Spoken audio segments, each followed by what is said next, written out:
আমরা সবাই কলাকাঠির চিড়িয়াখানা প্লাস পার্কে গেলাম ঘুরতে।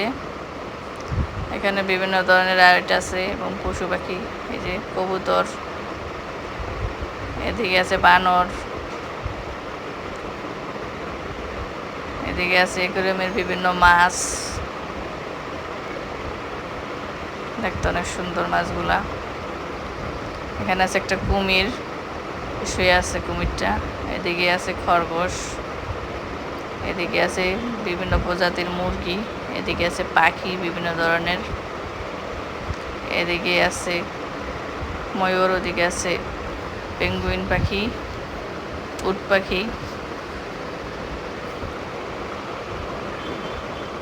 এদিকে আছে একটা বাঘ, চিতাবাঘ,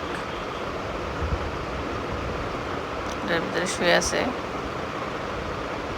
ওদিকে বিভিন্ন ধরনের টাকি মুরগি, এটার ভিতরে আছে ময়ূর, বিভিন্ন প্রজাতির ময়ূরগুলা।